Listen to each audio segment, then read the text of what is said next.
2 Corinthians chapter 12, verse 19 to 20, and I'm doing my 690th King James Version Bible read with some Koine Greek words. And I'm going to read right now, verse 19 first. Again, think ye that we excuse ourselves unto you? We speak before God in Christ, but we do all things, dearly beloved, for your edifying. Verse 20. For I fear, lest when I come, I shall not find you such as you would, and that I shall be found unto you such as ye would not, lest, lest there be debates, envyings, wraths, strifes, backbitings, whisperings, swellings, tumults. All right. What is Apostle Paul trying to say to us? So let me just read what I prepared for us. So Koine Greek words from verse 19 first. So the first word is dokete. KJV, think ye. Lexical meaning you think, you suppose, or you consider. All right, the next word is apologometa. Apologumeta. KJV, we excuse ourselves. Lexical meaning we defend ourselves, we excuse ourselves, or we make a defense for ourselves. Next word, catenanti. KJV, before. There's a nuance in this. All right, that's the reason why this is very important to tackle. In lexical meaning, in the presence of, or before, or opposite. So this word could be used on a different ways, multiple ways, depending on the context of the sentence. So KJV used before, but we are going to lean on in the presence of. All right. Now, next word. Agapetoi. KJV, dearly beloved. Lexical meaning, dearly loved or beloved. Next word, hyper. Actually, the pronunciation, hooper. KJV, for. Lexical meaning, on behalf of. On behalf of, for the benefit of, or for. All right. Next word, oikodomoi. I'm mispronouncing it. Oikodomaist. KJV, edifying. Lexical meaning, building up or edification. Now, one moment. Let me just fix my seating arrangement or seating position. Modern rendering. More literal rendering first. Again, before that, let me just read it first. Verse 19. Again, think ye that we excuse ourselves unto you? Question mark. We speak before God in Christ. Then colon. But we do all things, dearly beloved, for your edifying. For your edifying. All right. More literal rendering. Again, do you think that we are defending ourselves to you? Before God in Christ, we speak, but all things, beloved, are for your building up. So it's either edification, building up, or edifying. Now, modern rendering. Do you think we are merely defending ourselves? Do you think we are merely defending ourselves to you? We speak in Christ in the presence of God. Everything we do, beloved, is for your spiritual growth and strengthening. Basically, Apostle Paul is bringing the Corinthians back to his ministry, or his to the purpose of his ministry. That's what Apostle Paul is trying to do. Now, if you can see, there's a lot of times that Apostle Paul is trying to defend himself, is actually appealing to them. Apostle Paul spent a considerable amount of time just to make everything in line, to bring back the Corinthians on the ministry, to the ministry, and then making the ministry flow smoothly, no other chaos or no other confusions. So Apostle Paul is addressing all these things. All right, and Apostle Paul doesn't want to edify himself, but in reality, he's trying to explain himself.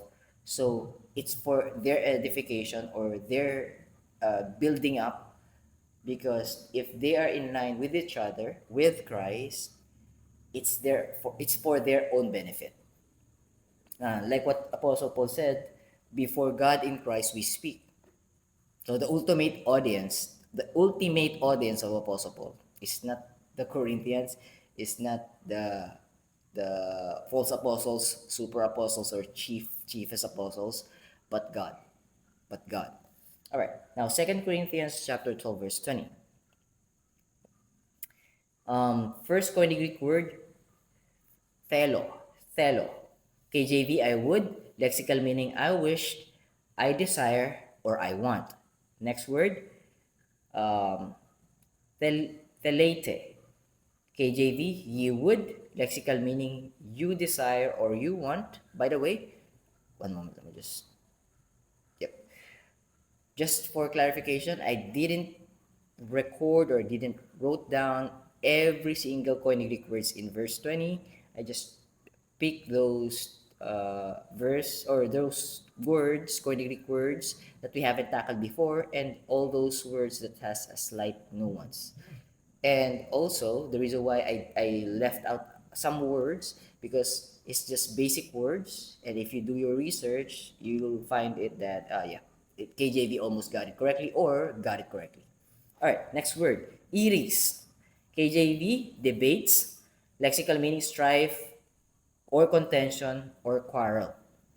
Next word, zeiloi. KJV, envyings. Lexical meaning, jealousies or envies or zeal.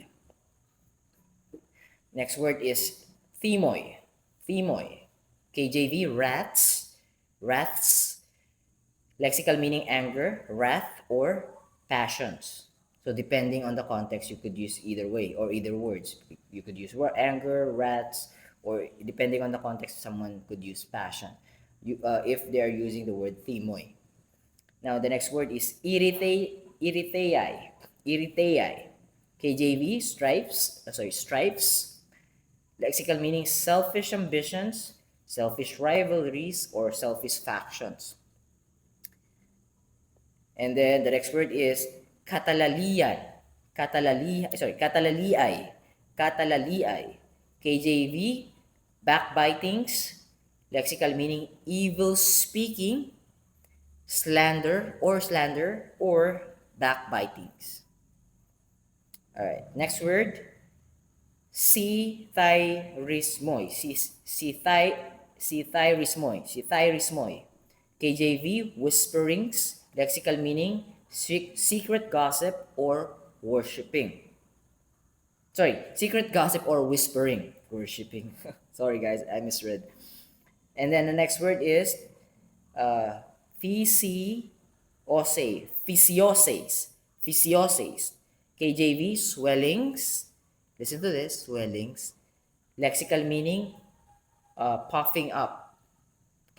Puffing up your ego, puffing up their Apostle Paul is trying to tell them that he is afraid of these things that they might be doing, puffing up of their pride or ego, or anything that could be puffed up.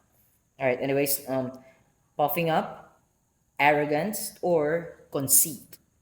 Right, next word, akatastasiai. Akatastasiai.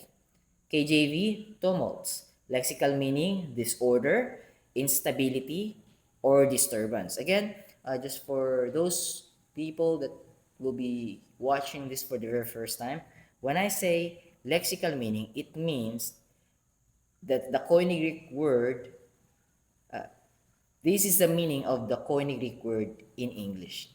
So for example, akatastasiai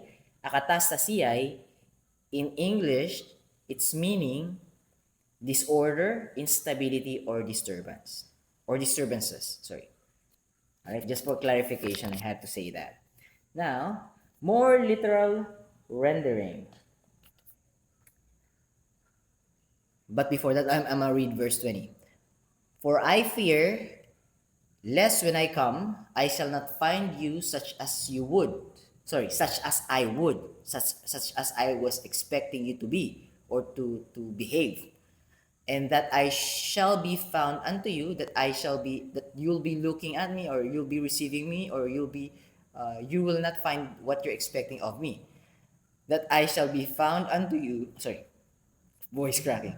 That I shall be found, and that I shall be found unto you as ye would not, or not expecting of me. Lest there be debates, envyings, wraths, strifes, backbitings, whisperings, swellings, tumults. All right. So more literal rendering. For I fear, for I fear that when I come, I may not find you as I desire, and that I may be found by you as you would not desire, lest somehow there be strife, jealousies, angers, selfish rivalries, slander, whisperings, arrogance, and disorder. Now, modern rendering. For I am afraid that when I come, I may not find you living as I hope, and that you may find me having to respond in a way you would not want, you would not expect. I fear that there may be quarrelings, jealousy, anger, selfish rivalry, slander, secret gossip, pride, puffed up, pride, and disorder among you. So this verse 20, reveals the pastoral heart of Apostle Paul towards the Corinthians. And yeah, yeah. And verse 20 is Apostle Paul is a moment. Apostle Paul is clarifying that he's not doing this. He didn't send this letter to defend himself towards them. The purpose of this letter is to prove his apostleship and his authority over the super and chiefest apostles, that is trying to uh, convince the Corinthians that uh, he's not what they are expecting him, or he's not of Christ, or he's teaching, or Apostle Paul is teaching incorrect doctrines, and the chiefest apostles, aka super apostles, or aka chiefest apostles, are the ones who's preaching the right doctrine, or the right gospel, or the right good news of the Lord Jesus Christ, which is the Lord Jesus Christ plus your effort. The Lord Jesus Christ, believe in the Lord Jesus Christ plus the tradition of the Jewish community. You have to convert Gentiles. You have to convert. You have to become a Jew before you be completely saved. You have to be circumcised. You have to do this, X, Y, and Z. And they're saying their doctrine or their gospel about the Lord Jesus Christ is the right one, and Apostle Paul is actually spreading lies or deceit. Now, Apostle Paul have to play their game, but boasting, but ironically, and being sarcastic sometimes, and sometimes becoming foolish in their eyes, just to prove a point, just to prove a point. And again, not because of Apostle Paul, not because he wants to edify himself over the chiefest apostles to have the authority, but for their edification, aka building up um, spiritual growth, Because Apostle Paul knows that one day he will leave all behind. And he just want to make sure that he is serving God's purpose. Serving God, following what God gave him as a purpose here on earth, which is to spread the good news to the Gentiles and then establishing a lot of assemblies or congregation, aka ecclesia, meaning in English translated as churches. All right, church is not the four building. It's not the organization. It's not uh, the religion. Church is the body of believers. It's the assemblies. Believers of our Lord Jesus Christ, that He is our Lord and God and one and only Savior, not ourselves. And if we put our faith in Him alone and trust that He finished the work that we couldn't do for ourselves to save ourselves, and we are relying on and emune, steadfastly, steady, anchoring in the finished work of our Lord Jesus Christ as He has been sent by the Father to save us. And He's the only one. He's the way, the truth, and the life. No man comes to the Father but by our Lord Jesus Christ. So if you are a type of person or a believer that fully trusts our Lord Jesus Christ, that He paid your sins in full, past, present, and future sins, and now you are fully trusting Him, whatever it takes, even if you die right now, you are sure that you're going to heaven because not of your works, but only because of our Lord Jesus Christ. First John chapter 5, verse 13 to 14. You can know that you have eternal life and you have confidence on verse 14. Verse 13, Apostle John is saying, God is saying through Apostle John in First John chapter 5, verse 13, that you know that you have eternal life if you believe in the Son, in the name of the Son of God. And verse 13, you have confidence. Now, Hebrews chapter 10, verse 19, you can have boldness in the Lord Jesus Christ. You don't have, I believe I mixing up two verses here, but Hebrews chapter 10 verse 19 is talking about we can be bold because our boldness is not within us, it is in our Lord Jesus Christ. I'm paraphrasing on Hebrews chapter 10 verse 19. So anyways, if you are that kind of believer and there's another believer and there's another believer, if you gather together, you are the church. And you are not exclusive. You are not exclusive. If in some places there are believers like you, same faith and same object of their faith and same grace, and they receive the same grace as you receive as well, there are also the body of Christ, the body of believers, assemblies, and the church.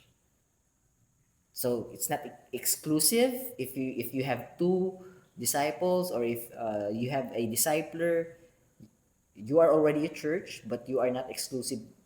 The church is not exclusive unto you alone. Every gathering of a believer is considered church. Again, it's not a four corners of a building. If you're thinking the church is when you go inside a four corners inside a building that has a four corners, has a platform or a pulpit, you are misunderstanding the word ecclesia. Anyways, that's a different topic. Already 20 minutes. Yeah, I think that's it. And tomorrow we're going to tackle just one verse, verse 21, and then we will be proceeding. I'll talk about that tomorrow. But tomorrow, just one verse, verse 21. 2 Corinthians chapter 12.